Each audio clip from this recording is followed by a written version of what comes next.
जय हिंद friends, welcome to learning 360। मैं हूं अंजलि और आज हम इस वीडियो में BSOC 107 के बुक चैप्टर 1 को स्टार्ट किए हुए हैं। पिछले वाली वीडियो में पता नहीं क्या हुआ, अचानक से वीडियो कट हो गया, तो उसके उसी वीडियो को कंटिन्यू इस वीडियो में कर रहे हैं। हम पहले ही बोले थे कि देखा जाएगा क्या होगा। उम्मीद तो यही था कि 4 ही वीडियो आएगा और 4 वीडियो में ये बुक कंप्लीट हम लोग ये चैप्टर हम कंप्लीट कर लेंगे, पर हो नहीं पाया। बीच में पता नहीं क्यों कट गया, सब लोगों को कुछ समझ में नहीं आया, पर ठीक है। स्टार्ट करते हैं। जो हम बोले थे, क्या डिस्कस कर रहे थे कि सेक्स और जेंडर में डिफरेंस बता रहे थे कि सेक्स जो होता है उसकी फिजिकल अपीयरेंस को देख के बताते हैं, और जो जेंडर होता है उसके सोशल बिहेवियर को देख के बताते हैं। समाज में वो किस तरह से बिहेव कर रहा है। लड़का होगा तो क्या करेगा, वो किसी बात पे जल्दी रोएगा नहीं। लड़की होगी तो वो थोड़ा भावुक हो जाएगी। लड़की बोल्ड नहीं होती है। लड़की से उम्मीद करते हैं कि लड़की थोड़ी भावुक होगी, थोड़ी इनोसेंट होगी, थोड़ा शर्माएगी। तो हो सकता है लड़की को ज़्यादा शर्म ना आता हो, पर नहीं, लड़की से उम्मीद करते लड़की शर्माएगी। लड़की फर्स्ट मूव नहीं करती। साथ आप देखिएगा कि कभी कोई अपना फीलिंग एक्सप्रेस करना होता है तो लड़के एक्सप्रेस कर सकते हैं, लड़की नहीं करती फर्स्ट। और पहली बार लड़की नहीं बोल पाएगी, लड़की नहीं बोलती है कि हाँ मेरे को आपसे बात करना है या मेरे को आप पसंद हो, पर लड़के बोल देते हैं। लड़के पीछे लगे रहते हैं। मूवीज़ में भी देखते हैं ना, लड़के बहुत बार देखें लड़की को पसंद आ गई और उसके पीछे लगे रहते हैं, फिर एक टाइम पर लड़की मान जाती है। लड़कियाँ करती है क्या? नहीं, लड़की नहीं करती है।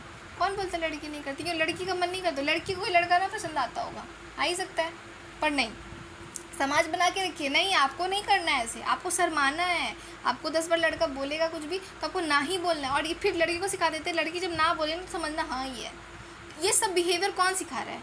समाज सिखा रही है कि आपको इस तरह से बिहेव करना है। आप किसी घर जाइएगा तो आपको किचन में जाना है। लड़के को बोलते हैं कि आपको पापा के साथ पापा का हाथ बटाना है, आपको बाहर का काम करना है। लड़की को बोलते हैं आपको घर का काम करना है। पहले से ही फिक्स करके रख देते हैं, पहले से ही फिक्स कर रहे हैं किस तरह से उसको बिहेव करना है, आपको ऐसे चलना है। अगर आप कोई छोटा बच्चा का ढंग से नहीं भी चल रहा है तो सिखा देंगे कि लड़की हो ऐसे ठीक से चलो, लड़का हो इस तरह से रहो। लड़की है तो ऐसे लड़ाई झगड़ा लड़की नहीं करती। लड़के हैं, अरे तुम रो रहा है, लड़का थोड़ी रोता है लड़की जैसा रो रहा है। रोने का टाइप कैसा है? लड़की का है। लड़के नहीं रोते हैं, क्यों? लड़के का फीलिंग नहीं होता क्या? पर उसको सिखा देंगे कि कैसे बिहेव करना है। यही बिहेवियर है जेंडर को बनाना। ठीक, जो समाज में अलग अलग समाज में अलग अलग वैरी करता है। तो पहला वन टॉपिक समझ गए हम कि सेक्स क्या होता है और जेंडर क्या होता है। जेंडर क्या होता है? सोशल बिहेवियर होता है। साइकोलॉजिकली वो किस तरह से सोचेगा। साइकोलॉजिकली सोचने का मतलब क्या है कि लड़की को क्या बोलेंगे कि लड़की को टफ रहना है, रफ एंड टफ रहना है। उसको साइकोलॉजी को उस तरह से बना रही है। लड़की को क्या बोलते हैं? लड़की थोड़ी मासूम होती है, लड़की थोड़ी इनोसेंट होती है, लड़की थोड़ी सॉफ्ट हार्टेड होती है। लड़की को इस तरह से होना चाहिए। लड़की में बचपन से बोलते हैं, ममता भर देते हैं कि थोड़ा ऐसे मत रहो, तुमको दूसरे के घर जाना है। बहुत कुछ उसको सिखाते रहते हैं धीरे धीरे कि उसको समाज जैसा चाहती है, एक लड़की से जो उम्मीद करती है समाज, ठीक उसको वैसा ही धीरे धीरे बनाते रहते हैं। और लड़का को भी क्या हो जा रहा है, और लड़के को भी उसी तरह से बिहेव करने के लिए सिखाते हैं जिस तरह से समाज चाहती है ये। और जैसा समाज होता है, जैसा उस समाज का कल्चर होता है, उसी तरह से वहाँ के लोगों का सोशल बिहेवियर होता है, उसके जेंडर का बिहेवियर होता है। कल्चर क्या होता है? हर सुबह से शाम तक, या फिर आप बोल सकते हैं कि जन्म से लेकर मरते वक्त आप जिस तरह से बिहेव करेंगे ना, आपका खाने का तरीका, रहने का तरीका, सोने का तरीका, पूजा करने का तरीका, जब बच्चे का जन्म हुआ तब कैसे रिचुअल होगा, मरने के बाद कैसा रिचुअल होगा। किसी का क्रिमेशन बॉडी जला दिया जाता है, कहीं पे बॉडी को दफना दिया जाता है। तो ये सब किस पे डिपेंड करता है? कल्चर पे। वहाँ का कल्चर कैसा है, जैसा कल्चर होगा वैसा ही समाज होगा, जैसा समाज होगा वैसा ही आप वो एक नॉर्म्स बनाएंगे, एक रूल्स बनाएंगे, और वो रूल्स आप पे थोप देंगे, और वो रूल्स के सहारे ही आपका सोशलाइजेशन करेंगे कि आप इस समाज में लड़की ऐसे रहती है तो आपको भी ऐसे ही रहना है, इस समाज में लड़के ऐसे रहते हैं तो आपको भी ऐसे ही रहना है। ठीक, आप आते हैं एक लड़के लड़की बन के, मतलब बोल सकते हैं कि आपका सेक्स लेके आप आते हैं, और यहाँ पे आपका बनता है जेंडर लेके इंसान जन्म नहीं लेता। जेंडर रेफर्स क्या करता है, सोशियो कल्चरल डेफिनेशन। जेंडर का जो है ना, जेंडर का डेफिनेशन एक सामाजिक और सांस्कृतिक डेफिनेशन है। मतलब सोशल और कल्चरल बिहेवियर से हम बता सकते हैं कि उस इंसान का जेंडर क्या होगा। ये उसके आइडेंटिटी को फिक्स करके रख देते हैं कि आप ऐसे ही रहेंगे, आपको ऐसा ही होना चाहिए। एक लड़की हो तो तुमको लड़का ही पसंद आना चाहिए, और वो भी लड़का। और उससे भी बहुत रेस्ट्रिक्शन, इतना ही रेस्ट्रिक्शन नहीं लगाते, उससे भी ज़्यादा रेस्ट्रिक्शन लगाएंगे शादी में भी। जैसा अगर ऐसा समाज है जहाँ पे एक्सोगैमी होता है, मतलब एक्सो मतलब बाहर, गैमी मतलब मैरिज। अगर आपके कम्युनिटी के बाहर शादी होता है अगर, तो वहाँ पे क्या से बोलेंगे, वहाँ पे आपको फिक्स कर देंगे कि आपको ऐसे ही लोगों से शादी करना है जो आपकी कम्युनिटी के बाहर हो। जैसे बोल सकते हैं ना, कहीं पे आपका गोत्र सेम गोत्र नहीं होना चाहिए, सेम गोत्र में आप शादी नहीं कर सकते। और कहीं पे आपका क्या होता है, इंडोगैमी होता है, अपने ही बिरादरी में शादी होता है। तो वहाँ पे अगर आप बाहर के लोगों से शादी करते हैं तो आपको समाज नहीं रहने देगा। तो समाज हर जगह रिस्ट्रिक्शन लगाती है आपके सोशल बिहेवियर पे। किस तरह का, जिस तरह का समाज है उस तरह का आप पे सोशल बिहेवियर एक्सपेक्ट करेगी कि आपको इस तरह से बिहेव करना है, आपको ऐसे ही पसंद करना है, आपका पसंद ऐसा ही होना चाहिए। आपका करियर डिसाइड भी ऐसे वही करती है, समाज ही करती है। एन ऑकले क्या बोलते हैं, जब बोलती जो हमारे सामने इनका पिक है वो एन ऑकले का पिक है। वो बताती हैं कि जेंडर जो है ये कोई बायोलॉजिकल मैटर नहीं है, ये कल्चरल मैटर है, ये सोशलॉजिकल मैटर है, ये सामाजिक बात है, ये बायोलॉजिकल बात नहीं है। भगवान हमको नहीं ऐसा बनाए हैं। अब बोलते हैं ना कि भगवान ही लड़की को ऐसा बनाए हैं। लड़की को बस इसलिए लड़की को भगवान और लड़के को अलग बस बनाए हैं रिप्रोडक्शन का जो ट्रेट है ना, लड़की बच्चे को अपने गर्भ में धारण कर सकती है, लड़के नहीं कर सकते हैं। बस इतना ही डिफरेंस है जो भगवान बना के दिए हैं, इसको आप बता सकते हैं। उसके बाद कुछ नहीं बनाए, उसके बाद जो भी डेफिनेशन बनाए हैं ना वो आप बनाए हैं। और आप कौन है, हम सब हैं समाज के क्या बताते हैं, समाज में योगदान देने वाले, या हम सभी हैं समाज। हम लोग ही मिलके बनाते हैं बाकी सारा बिहेवियर।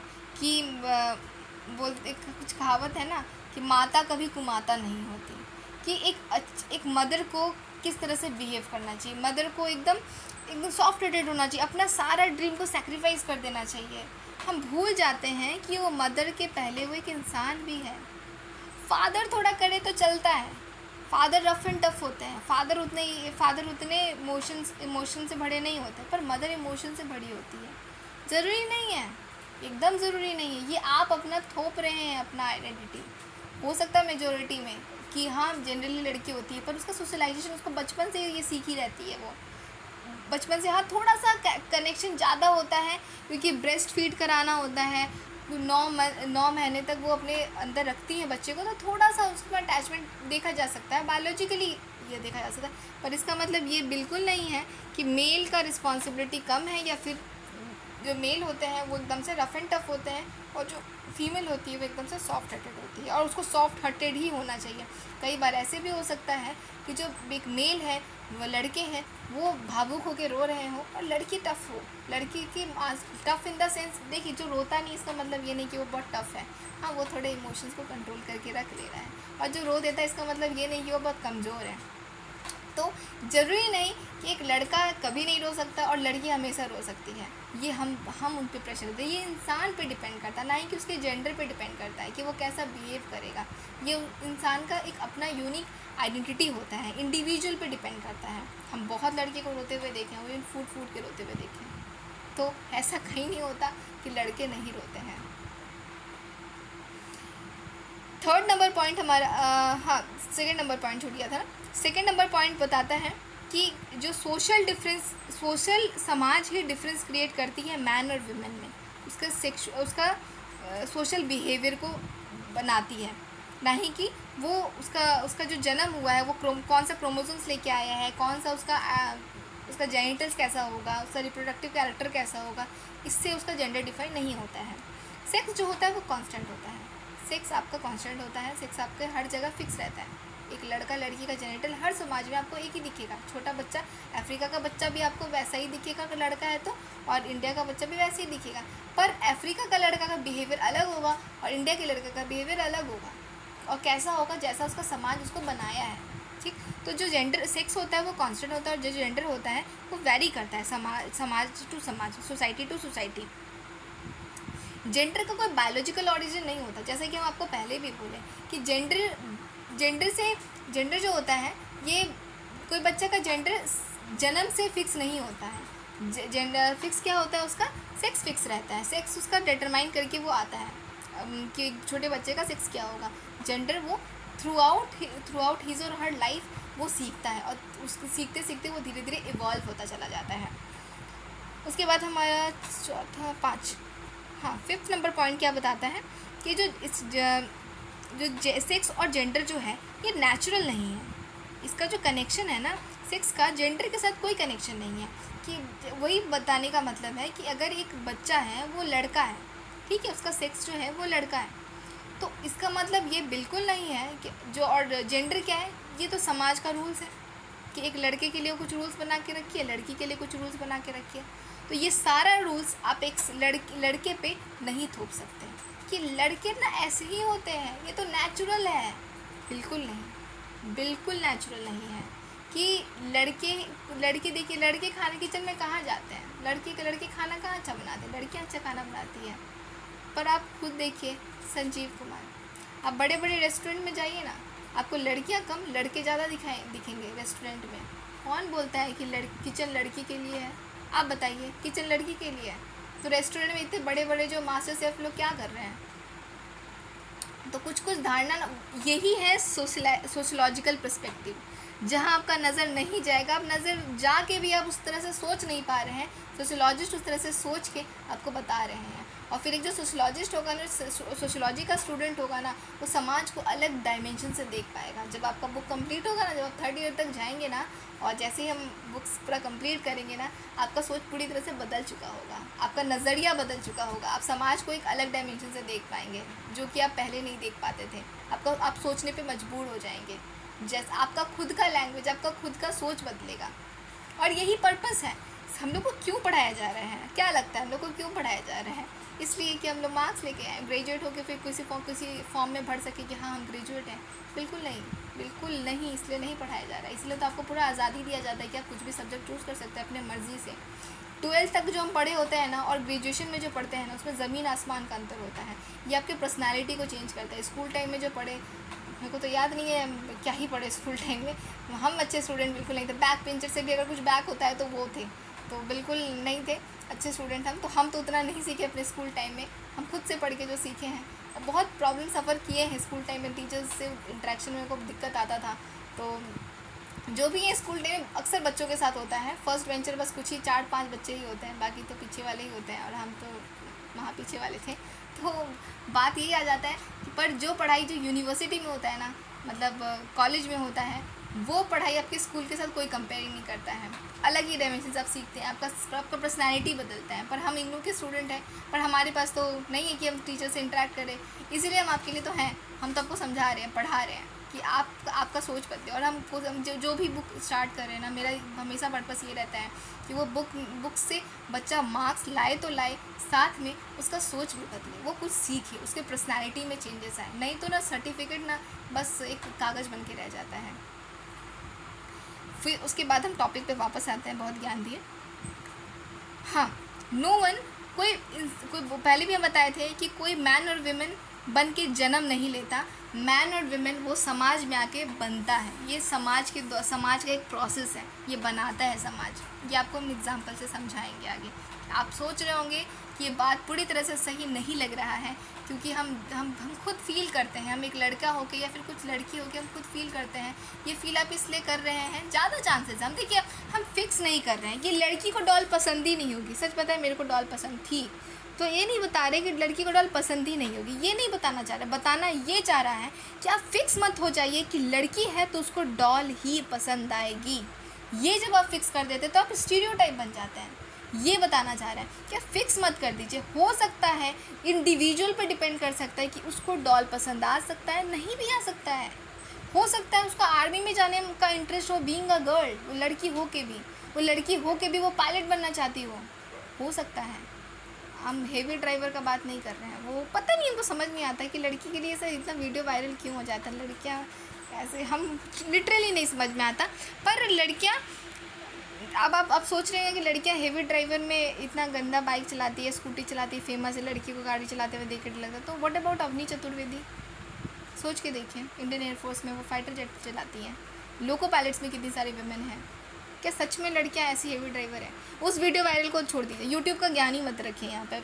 अब आप बोलेंगे मैम आप भी तो यूट्यूब पे पढ़ा रही हैं, पर वो बात नहीं कर रहे, वो कुछ वीडियोस का वायरल होने का बात नहीं कर रहे, पर फिक्स नहीं कीजिए। अब फिक्स जब कर देते हैं ना तो वापस स्टीरियोटाइप बन जाता है। और यहाँ पे इसी बात पे बात किया जा रहा है कि देखिए, एक इंसान हो सकता है भावुक हो, नहीं हो, पर आप फिक्स मत कीजिए कि तुम लड़के हो ना तो तुम रोगे नहीं, तुम लड़की हो ना तो तुमको किचन का ही काम पसंद आएगा। हो सकता है लड़के को भी किचन का काम पसंद आ सकता है। ये चीज़ आप जब बदलते हैं ना, आप ये स्टीरियोटाइप से बदलते हैं, तो आप समाज को अलग दृष्टि से देख पा रहे हैं, समझे? और इसलिए आपको पढ़ाया भी जा रहा है। एक मैन और विमेन, नो वन का कितना नंबर पॉइंट आता है, देखिए पॉइंट हमने इसमें ना पेन वाला सिस्टम नहीं है, वरना हम दिखा पाते, इसलिए हमको काउंट करना पड़ता है 1 2 3 4 5 6 7। कोई भी इसलिए डिक्लेयर्ड नहीं होता मैन और विमेन, जो हमारा 7 के 8 नंबर पॉइंट है, नीचे से 3rd नंबर पॉइंट, लास्ट से 3rd नंबर पॉइंट, देखिए हम भूल गए वापस काउंट करने के बाद भी। कोई मैन और विमेन को उसके क्रोमोसोम पे या फिर उसके जेनेटिलिया पे या फिर उसके हार्मोन से डिटरमाइन नहीं कर सकता, डिक्लेयर नहीं कर सकता कि वो मैन है कि विमेन है। जैसे क्रोमोसोम्स क्या होता है, हमारे बॉडी में सेल्स होता है, ठीक, हमारे बॉडी में बहुत सारा सेल्स होता है, मतलब बहुत सारा क्या होता है, हमारा बॉडी जैसे एक घर है ना, एक घर कैसे बना होता है, डिफरेंट रूम से बना होता है। रूम किससे बना होता है? दीवार से बना होता है। और दीवार किससे बना होता है? ईंटा से बना होता है, ठीक। हमारा बॉडी भी, और ईंटा को हम लोग क्या बोलेंगे, एक घर का एक स्ट्रक्चरल यूनिट है। छोटे छोटे ईंटा से, मतलब भी छोटे छोटे क्या बोलते हैं, ईंटे से पूरा घर बना है, ठीक। वैसे ही हमारा बॉडी हर एक सेल से बना है, ठीक। और हर एक सेल में क्या होता है, न्यूक्लियस होता है, और न्यूक्लियस के अंदर डीएनए होता है। न्यूक्लियस के अंदर डीएनए होता है, उसमें क्रोमोसोम्स होता है, या फिर न्यूक्लियस के अंदर ही क्रोमोसोम होता है। ज़्यादा डिटेल में नहीं जा रहे हैं हम बायोलॉजी में, बट एक बता दिए। तो उसके जो क्रोमोसोम होता है, वो लड़का में क्या होता है, XY होता है, और लड़की में XX होता है, ठीक है। तो उसका जो, अगर उसके अंदर क्रोमोसोम XX है तो इससे डिटरमाइन होता है उसका सेक्स, ना ही कि उसका जेंडर। अगर उसमें XY है तो उससे क्या डिटरमाइन होगा, उसका सेक्स, ना ही कि जेंडर, ठीक है।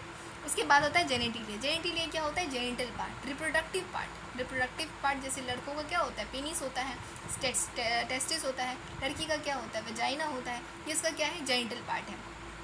हार्मोन्स, लड़कों में क्या होता है, टेस्टोस्टेरोन होता है। लड़कियों में क्या होता है, प्रोजेस्टेरोन होता है, एस्ट्रोजन होता है। लड़कियों का कुछ हार्मोन्स होता है जो उसके बिहेवियर को, या फिर बोल सकते हैं जैसे लड़कियों का जब प्यूबर्टी पे आ जाती है लड़की, जो रिप्रोडक्शन के लिए जब लड़की रेडी हो रही होती है, उसका शरीर रेडी हो रहा होता है, या फिर लड़के का रिप्रोडक्शन के लिए शरीर रेडी हो रहा होता है, प्यूबर्टी का जिसको बोलते हैं, बहुत सारा चेंजेस आता है बॉडी में। नया नया हार्मोन्स रिलीज होता है, हार्मोन बनने लग जाता है, जिसके कारण लड़कों के दाढ़ी आने लग जाता है, लड़कियों का ब्रेस्ट एनलार्जमेंट हो जाता है, प्यूबिक रीजन में हेयर्स आने लग जाता है। तो बहुत ऐसा चीज़ है जो चेंजेस आता है बॉडी में। तो उस चेंजेस से, उस हार्मोन से हम उसका क्या डिटरमाइन करते हैं, क्या डिटरमाइन करते हैं, आप ही बताइए, सेक्स, ना ही कि जेंडर, ठीक है। और इसको जेंडर को वो एन ऑक्ले एक सेकेंड सेक्स की तरह भी बोलती है, कि वो प्राइमरी नहीं है, वो सेकेंडरी है। प्राइमरी सेक्स तो वो होता है जब हम जन्म लेते हैं, जिस जन्म के साथ लेके आते हैं, और सेकेंडरी सेक्स वो होता है जो समाज हमको सिखाती है कि किस तरह से बिहेव करना है, किस तरह से रहना है, क्या पसंद करना है, क्या खाना पसंद होना चाहिए, क्या इवन हमारे, अच्छा चलिए जेंडर सेक्सुअलिटी वाला चैप्टर टॉपिक जब आएगा तो उसमें कवर करेंगे, तो टॉपिक बढ़ जाएगा। ये एक बायोलॉजिकल ट्रेट है। जो बायोलॉजिकल ट्रेट होता है वो यूनिवर्सल होता है, पर जो जेंडर होता है वो यूनिवर्सल नहीं होता, ये वैरी करता है सोसाइटी टू सोसाइटी, ठीक है। ये टॉपिक आप याद रखिएगा, टॉपिक याद रखिएगा ना तो आपके पास बहुत अच्छा कंटेंट हो जाएगा, आपका आंसर एनहांस करने में, आंसर आप लिख पाइएगा। ये तो जनरली होता है 200 वर्ड जब देखते हैं ना तो समझ में नहीं आता कि 200 वर्ड भरे कहाँ से, लिखे कहाँ से। अब आप ये टॉपिक अगर आपको याद रहेगा ना, बस टॉपिक याद रहेगा ना, तो आपके पास बहुत सारे स्टोरी है, आप बता के एक्सप्लेन कर सकते हैं। स्टोरी क्या बता सकते हैं, बहुत सारे एग्जाम्पल से एक्सप्लेन कर सकते हैं with the help of topic. Second हमारा जो टॉपिक है, जेंडर और बायोलॉजी। जेंडर और बायोलॉजी में क्या डिफरेंस है और क्या रिलेशन है। अब आपको लग रहा होगा कुछ बात ना बार बार रिपीट हो रहा है, अगर रिपीट हो रहा है तो प्लीज़ रिवाइज कर लीजिए, और आपको अगर लग रहा है कुछ एक्स्ट्रा सीख रहे हैं तो सीख लीजिए। हम कुछ कर नहीं सकते क्योंकि जो आपका इग्नू में भी बहुत बार कुछ टर्म्स हैं जो वापस बार बार रिपीट करता है, क्योंकि वो टीचर आपको आके पढ़ा नहीं रहे हैं, और वो चाहते हैं कि आपके और उनके बीच में गैप कम हो सके। टीचर और स्टूडेंट के बीच में गैप कम होने के लिए वो बार बार 2-3 लाइन को अलग अलग लैंग्वेज में अलग अलग वर्ड से या कुछ एग्जाम्पल से बार बार एक्सप्लेन करना चाहते हैं। और हम कोशिश किए हैं कि बुक्स में जितना लाइन्स है कोशिश करते हैं बहुत कम ही लाइन स्किप करते हैं, उसको छोटा में छोटा क्रिस्प करके वीडियो में टॉपिक को ऐड कर देते हैं। तो कुछ टॉपिक होता है जो बार बार रिपीट हो जाता है, तो इसमें आपको लग रहा होगा कुछ रिपीट हो जा रहा है। और यही रीज़न है ना कि थोड़ा चैप्टर वीडियो बनाने में थोड़ा सा लेट लग जाता है। पहला टॉपिक हमारा जो इसका है, टॉपिक पे आते हैं। जो पहला पॉइंट हमारा बताता है कि जो एक तरह का जेंडर जो है ये एक नेचुरल डिफरेंस है। जो सेक्स है जो वो नेचुरल डिफरेंस है, और जो जेंडर है वो नेचुरल डिफरेंस नहीं है। कहने का क्या मतलब है कि एक मैन और विमेन किस तरह से वो अलग है, बस एक ही चीज़ उसको अलग बनाता है। क्या बनाता है अलग? उसका रिप्रोडक्शन का प्रोसेस। या फिर कह सकते हैं कि लड़का जो है वो बेबी को बर्थ नहीं दे सकता है और लड़की जो है बेबी को बर्थ दे सकती है, बस इतना ही अंतर है। और कोई सुपीरियर नहीं है। अब आप बताइए कोई सुपीरियर है? नहीं है सुपीरियर। अब टेक्नोलॉजी को टेस्ट ट्यूब बेबी का बात अभी नहीं हम कर रहे हैं, हम सिंपल सा बात कर रहे हैं कि क्या ये पॉसिबल है एक लड़की के लिए प्रेग्नेंट होना? क्या ये लड़के के लिए पॉसिबल है पापा बनना? बिल्कुल नहीं, किसी के लिए पॉसिबल नहीं है। ठीक, दोनों का ही योगदान है, दोनों के साथ ही सृष्टि का निर्माण चल रहा है। मतलब जो रिप्रोडक्शन का प्रोसेस है, एक जो कोई भी स्पीसीज़ है, हम लोग धरती पे आते हैं अपने सबसे क्या देकर हम जाते हैं धरती में? अपने ही जैसा एक स्पीसीज़ देके जाते हैं। इवन हर ऑर्गेनिज्म का ये काम है, हर ऑर्गेनिज्म यही कर रहा है। अपने जैसे कोई स्पीसीज़ देके जाता है, मरने के बाद क्या देता है? अपने ही एक जीन को देके जाता है। ठीक, तो एक क्या मैन अकेले कर सकता है? ये नहीं कर सकता। विमेन कर सकती है? नहीं कर सकती है। तो दोनों का ही योगदान है, दोनों का इम्पोर्टेंस है। पर यहाँ पे एक हायरार्की आ जाता है समाज, और जो हायरार्की बनाया है ना वो समाज बनाया, नेचर नहीं बनाया। नेचर दोनों को बराबर की तरह से दिया, बराबर इन द सेंस बराबर भी नहीं बोलेंगे अगर, तो दोनों किसी से कम भी नहीं है, दोनों अपने अपने फील्ड में एक्सपर्ट है। एक अगर लड़के लड़की का भेदभाव जो करते हैं ना कि लड़के ये नहीं कर सकते लड़की ये नहीं कर सकते, मेरा अपना पर्सनली मेरे को तो वो लगता है कि मछली और एक चिड़िया का करना कि अरे मछली को बोल रहे कि अरे तुम तो उड़ नहीं सकती, चिड़िया को बोल रहे कि अरे तुम तो तैर नहीं सकती। अरे दोनों अपने अपने फील्ड में एक्सपर्ट है, तो आप कैसे बोल सकते हैं ना लड़के कमज़ोर है ना लड़कियां कमज़ोर है, ना लड़के वीक है ना लड़के। देखिए जब भी फेमिनिज्म का बात आता है ना, तो ये फेमिनिज्म का मतलब ये नहीं है कि आप लड़की को उठा के ऊपर कर दीजिए, लड़के को एकदम दबा के नीचे कर दीजिए, बिल्कुल नहीं। इक्वालिटी का बात करता है फेमिनिज्म। एक आइडियल फेमिनिज्म का बात यही होता है कि इक्वालिटी होना चाहिए। अब ये नहीं है कि एक जैसे बोलते हैं कि बहुत बार होता है ना, लड़कियां हल्का सा भी कुछ रास्ते में हो ही जाता है, कभी कभी धक्का लग ही सकता है। तो अगर लड़की से धक्का लगता है तो आज कोई बात नहीं, सॉरी गलती है, अच्छा ठीक है कोई बात नहीं, ऐसे बोल देते हैं। पर वही लड़का से अगर धक्का लग गया तो लगता है कि बदमाशी क्या होगा, जानी बुझ का मारा होगा। तो ये क्या है? आप प्रीजुडिस हो रहे हैं, आप स्टीरियोटाइप बन रहे हैं, पहले से प्रीधारणा बना के रखें। तो ये लड़के बहुत डिस्क्रिमिनेशन वाला फील करते हैं। तो बार बार लड़कियाँ ही नहीं, लड़के भी बहुत फेस करते हैं कुछ प्रॉब्लम। तो बात यहाँ पे ये है कि जो ये नेचुरल डिफरेंस जो है ना, नेचुरल डिफरेंस बस इतना ही है कि रिप्रोडक्शन में डिफ्रेंशिएट करते हैं। बायोलॉजिकल डिफरेंस इतना ही है, उसके बाद कोई डिफरेंस नहीं है। लड़के स्ट्रांग होंगे कि लड़की वीक होगी, कि लड़के को ये पसंद होगा कि लड़की को ये नहीं पसंद होगा, लड़के को काम करना होगा, बाहर जाके लड़के को काम करना एकदम फिक्स करके रखें, लड़की को घर पे ही रहना है फिक्स करके रखें। ये लड़की ऐसे ही चलता है सृष्टि, ऐसे नहीं चलता सृष्टि। ये आप बनाए हैं, ये समाज बनाया हुआ है कि घर ऐसे ही चलता है कि लड़के बाहर जाके कमाएंगे, पति बाहर जाके कमाएगा और पत्नी घर में बच्चे का सेवा करेगी, बच्चे को रखेगी। बिल्कुल नहीं, लड़की बस प्रकृति द्वारा इसलिए बनी है बच्चे को जन्म देने के लिए, ना ही कि बच्चे का पूरा जो सेवा है ना परवरिश करने के लिए बस लड़की ही बनी है। लड़के का बच्चे का परवरिश करने के लिए हस्बैंड वाइफ दोनों ही हैं, दोनों ही अपने योगदान से ही बच्चे को जन्म दिए ना, तो दोनों का योगदान होना भी चाहिए उन बच्चे के परवरिश में, नर्चरिंग में, समझे। तो यहाँ पे बात ये आता है कि विमेन बस लड़के से कहाँ डिफरेंट है, यूटरस के कारण, कि उनका यूटरस है, उनका गर्भ है जिसमें बच्चे को धारण करती है। नर्चरिंग का काम, केयरिंग का काम बेबी का, ये फिक्स जो हम माँ पे कर दिए हैं, ये सोशोलॉजिकल है, ये बायोलॉजिकल नहीं है, ये समाज बनाई है। और इसके यही रीज़न है ना कि लड़की को करियर डिसाइड करने के लिए बोलते हैं कि आप ये करियर डिसाइड कीजिए। क्यों बोलते हैं कि आपको ये करियर डिसाइड करना चाहिए, क्या अपॉर्चुनिटी नहीं है। या मान लीजिए एक एग्जांपल से समझिएगा, एक फैमिली है जिसमें एक जॉब का अपॉर्चुनिटी है, एक कोई भी कर सकता है, लड़का भी कर सकता है, लड़की भी कर सकती है, या फिर हस्बैंड वाइफ में से कोई भी कर सकता है। ठीक, आपको लगता अपन बाहर में काम करना है, फॉरेन में जाके काम करना है, उनके एक बेबी है। क्या लगता है आपको कौन काम करने जाएगा? पापा जाएंगे कि मम्मी जाएंगी? ऑब्वियसली पापा जाएंगे, जनरली पापा ही जाएंगे ना। मम्मी घर पे रहेंगी, मम्मी अपने ड्रीम को लात मारेंगी क्योंकि वो मदर है ना। समाज उनसे क्या एक्सपेक्ट करेगा कि तुम माँ बन गई हो तो अब तुम्हारा जो फ्यूचर है तुम्हारा ये बच्चा ही है। और वो कॉम्प्रोमाइज़ कर लेगी, वो क्या करेगी, वो नहीं जाएगी, वो काम करने नहीं जाएंगी। उनके हस्बैंड जाएंगे, बाहर जाएंगे, काम करेंगे और वो पैसा देंगे घर पे। और वो जो वुमेन है वो पढ़ी लिखी है, वो भी एलिजिबल है, पूरी नौकरी कर सकती है, पर वो नहीं करेगी। तो ये कौन फिक्स किया कि बच्चे का परवरिश आप ही को करना है, आप ही इसके लिए रिस्पॉन्सिबल है, माँ पे ही ज़्यादा जिम्मेदारी है? वो समाज फिक्स किया है। बच्चा अगर कुछ पॉटी वगैरह कर दिया, ठीक, किसको आवाज़ लगाते हैं? अरे इस बच्चे की माँ कहाँ है, यही बोलते हैं क्या किस बच्चे के पापा कहाँ हैं, पापा के साथ कीजिए नहीं। बट क्यों? लाइफ चेंज हो जाता है शादी के बाद। सबसे ज़्यादा लाइफ चेंज किसका होता है? बच्चे होने के बाद ज़्यादा हस्बैंड का कुछ नहीं होता, करियर डिसाइड करने में कोई इशू नहीं होता, पर सबसे ज़्यादा डिफ़िकल्टीज़ किसके लाइफ में आ जाता है? विमेन के लाइफ में आ जाता है। क्यों आ जाता है? यही रीज़न है कि समाज फिक्स करके रखी है कि बच्चे का जो जिम्मेदारी है माँ पे ज़्यादा डाल देती है क्योंकि माँ है, पर बच्चे का जिम्मेदारी दोनों पर है क्योंकि दोनों का योगदान से आया है। तो नर्चरिंग केयरिंग का जो काम है एक बेबी का, ये सोशोलॉजिकल है, ना ही कि नेचुरल है। ये नहीं है कि आप प्रकृति ही आपको बनाई है कि बेबी को आप ही को देखना है। Raising children is not fix to women, fix नहीं किया हुआ है। और ये इसी से ये कंसेप्ट आता है वी प्रेग्नेंट का, कि हम प्रेग्नेंट नहीं हुए, मतलब एक विमेन नहीं बोलती है कि हाँ वो प्रेग्नेंट है। इवन दोनों जो कपल होते हैं वो बोलते हैं कि हाँ वो दोनों प्रेग्नेंट हुए हैं। अब ये कंसेप्ट आ रहा है, आई प्रेग्नेंट के बाद वी प्रेग्नेंट का कंसेप्ट आ रहा है। ये एक बायोलॉजिकल डिफरेंस, ये जो बायोलॉजिकल डिफरेंस जो है ना, कि जो विमेन है, विमेन एक मदर बनती है, विमेन को ब्रेस्ट फीड कराना होता है, विमेन को बच्चे को नर्चर करना होता है, उसका देखभाल करना पड़ता है। और यही रीज़न है इसको बायोलॉजिकल डिफरेंस है, बच्चे को जन्म दे दी।